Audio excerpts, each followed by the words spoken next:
Good afternoon, ladies and gentlemen. Thank you for coming to the Cabinet Office today. I'm joined here today by Ms. Joanne Dean, the Director of Department of National Drug Control, Mr. Anthony Santucci, the Executive Director of CARTA, Mr. Jean-Claude Garcia, the chef and owner of Beau Rivage, and the Chairman of the Hotel and the Restaurant Division of the Bermuda Chamber of Commerce, and Mr. Sherwin Richardson, the Acting President of the Warwick Workmen's Club, and right behind me on my right shoulder, Mr. Chris Garland, one of the managers and owners of Flanagan's. And today we're all pleased to be here to announce the We Card initiative. On Wednesday, October 1st, the new regime for mandatory identification carding will come into full force. A series of media releases, radio interviews, public service announcements, and social media presentations are scheduled to highlight the enactment of the mandatory card regime and the We Card initiative. The key message of the campaign is no alcohol under 18, We Card. And so what does this mean? It means that if you're requested, you will need to present your photo ID when buying alcohol at any licensed premise, such as a bar, restaurant, grocery store, nightclub, or anywhere where alcohol is served. As the public will be aware, the Ministry of National Security introduced the Liquor License Amendment Act 2014, and it was passed on 21st of July this past year. And the amendment does four main things. Firstly, it sets out the definition of a minor, that is to say, any person who is under the age of 18. Secondly, it requires certain licenses to demand ID such as valid driver's license, passport, or a government-issued identification of persons thought to be minors before the sale or supply of alcohol. And thirdly, it requires bars and nightclubs to demand ID upon entry. And finally, fourthly, it requires those establishments holding licenses other than nightclub licenses that offer music until 3 a.m. to ensure that they demand ID after 11 p.m. for persons who appear to be minors. Additionally, the Amendment Act creates offenses for the breach of the new requirements. And it also complements the effort by organizations such as CARTA, the Department of National Drug Control, PRIDE, by providing enforcement safety net required as part of reversing the trend towards alcohol abuse in our community. The aim of these recent amendments is to add safeguards required to prevent underage drinking in our community. I think we all realize that there's a problem there. Research has clearly shown that alcohol abuse by young people and its associated problems has a profound negative consequence for minors, their families, their communities, and our society as a whole.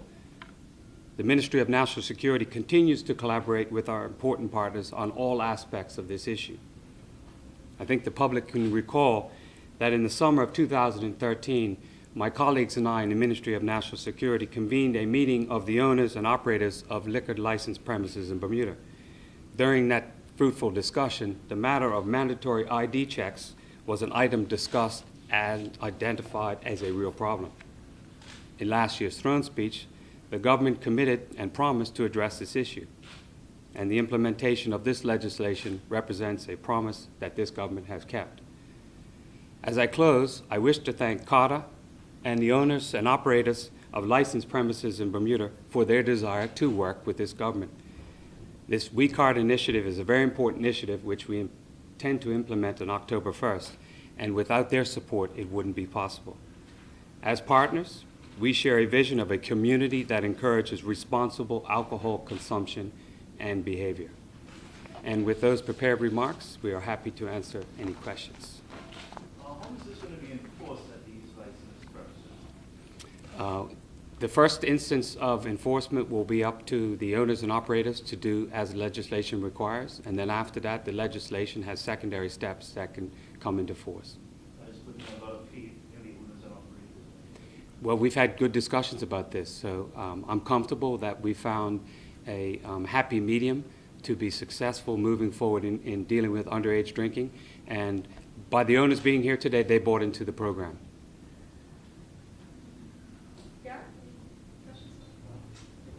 I just wanted to clarify from you. I mean, who's actually going to be making sure that the staff at these licensed premises are doing these checks? And has there been any training or anything like that, or any advice given to them in preparation for this?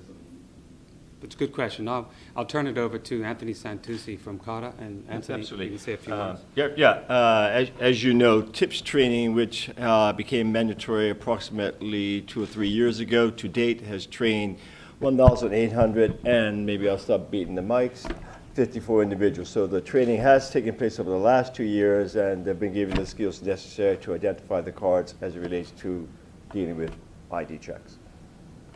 Who's going to guarantee that these people are actually who are legal charged with that responsibility are actually living up to it?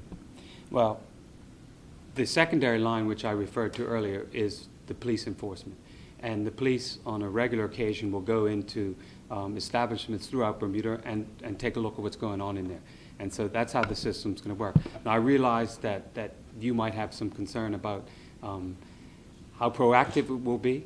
I believe with the discussions that we've had with our partners and the discussion we've had with the police, this is a good first step to making things happen. And I'm positive that we can attack the problem that we have underage drinking. I think people understand that accept that, and we have to do something about it. This is one step as we move forward, and there'll be other measures coming forward to deal with drinking in general. It says here that it's going to be require those establishments holding licenses, music until 3 a.m., etc. Persons who appear to be minors. Why not stop it at the door? Why not call these people at the door as opposed to when they try to purchase alcohol, prevent them from even coming into the premises? Very good question, Gary. There are 9 different types of liquor licenses, and we bracketed up so various liquor licenses you had to card at various times. So, for example, nightclubs, you card at the door because it's appropriate. You don't want minors in a nightclub.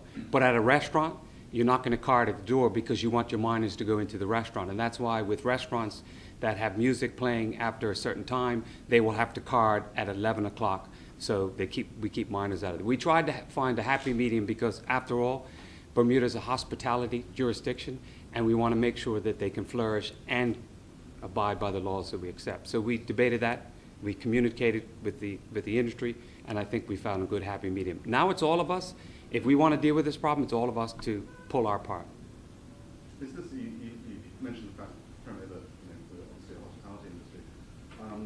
Is this focused on residents, or will there be just as much focus and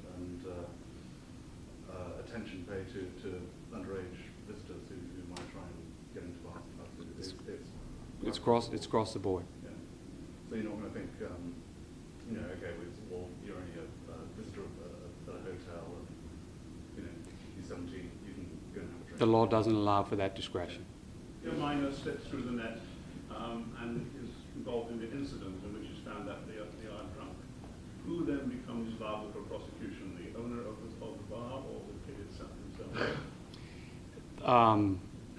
I'd have to, before I comment on that, let me look to follow the proper schedule, what would take place in that case, because you just made up a scenario that is quite interesting, but I'm sure there'll be responsibility all around for that situation.